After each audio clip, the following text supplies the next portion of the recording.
So hi guys, it's your boy Ralph, and I'm here again with another video after a very long time. It's a Lubing switch video. So I'm here you guys. Why a Lubing switch video? Simple reason really. Why not? Yeah, just giving myself an excuse to make this video. So well, without further ado, I don't want to talk a lot. Let's go straight to the video.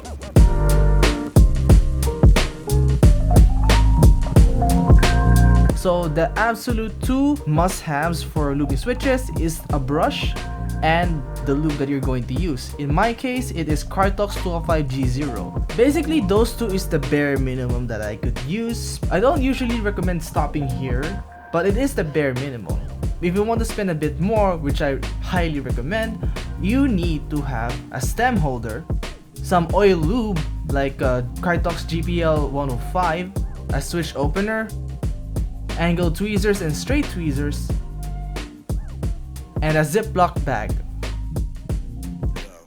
The easiest way to open a switch is through the use of the switch opener. So all you have to do is to line up the posts with the clips or the latches on the switch housing. And all you have to do is to press it downwards with an even force and it will just pop open. Another way is using straight tweezers to open the switch. So all you have to do is to push in the prongs of the tweezers under the clips of the switch housing and use leverage to try and open or unclip the top housing from the bottom housing. Repeat the steps on the other side so that you unclip both sides so that you can separate the top housing from the bottom housing.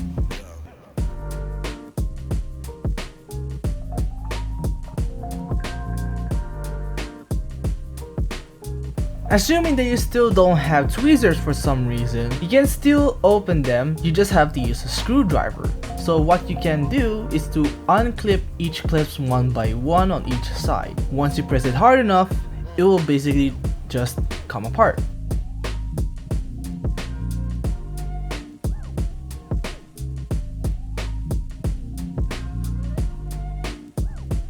And once you're done, feel free to repeat this process for at most 100 times.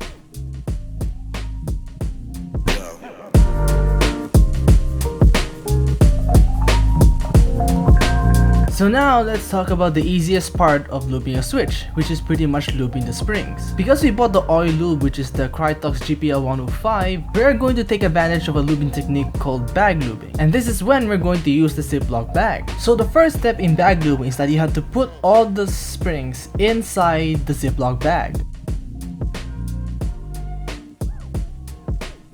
And afterwards, you have to put in a few drops of Cartox GPL 105 in there. Once you're done, you can close the bag but not totally.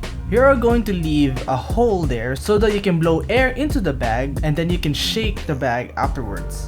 This will distribute the lube in all of the springs in just one simple step. Once we're done with the bag lubing, now it's time to assemble the switches and also we're going to lube the stem. In this scenario, we're not gonna lube the bottom housing and instead we're gonna go straight to lubing the stem. So in this case, get your bottom housing and already put the spring. And after that, we're going to lube the stem. So let's put some lube on the brush, shall we? So all you have to do is dunk the brush in the lube and remove the excess until it leaves a clear shine on the tip of the brush. Usually that's enough, and besides, less is more. Let's move on. To lube the stem, what I do is while using one side of the brush, you apply lube on two sides of the stem and use the other side of the brush for the other two sides. And after that, you have to assemble the switch again. You're basically done with lubing the switch. The method of skipping the bottom housing is something that I applied when I want to lube switches in less time. It's also what I recommend to new people because they usually tend to overlube. The method of madness here is basically if you slightly overlube the stem but you didn't lube the bottom housing, the lube will be distributed evenly when you keep pressing the switch anyway.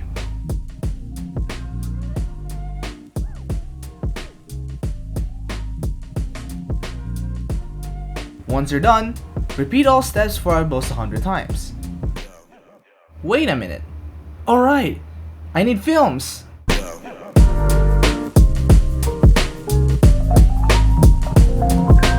So So this is an optional step. You don't really need to do this, but if you have the budget, try it out. It usually improves the feel and also the sound of the keyboard, and they usually give out a little bit of a deeper sounding switch.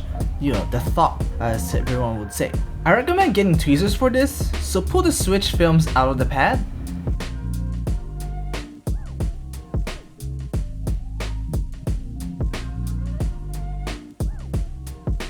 Then line up the layout of the switch film with the matching layout of the bottom housing. And that's it. It doesn't really get any more complicated than this. Basically, all you have to do now is just repeat the steps. Just put the spring, put the stem, then put the top housing. You're done. And repeat the process by 100 times at most.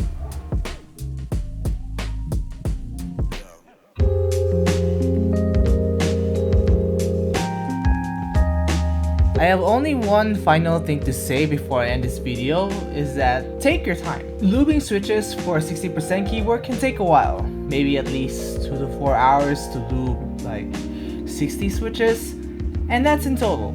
You may have to do some breaks in between lubing a batch. Don't worry, just take a break. Hell, I admit that I've lubed one batch one time, I slept, then I continued lubing the other batch the next day. I suggest that you listen to a podcast or get in a voice call with your friends. That way you won't feel that bored lubing switches for hours straight. It's not something that I've seen people talk about, at least back when I was starting out. So I'm putting it out there to people who are in the same situation I was. It's going to take long, but don't worry, you'll lube all of them, and your hands will love you when you type in your lube switches. And I think that's all of what I'm going to say, so before I share the sound test in the end, let's end the video. So, thank you for watching until the end. Leave a like or dislike, comment down below for discussion. Share your own tips for lubing. I may have missed some things, subscribe for future updates, and as always, I'll see you in the next video. Peace!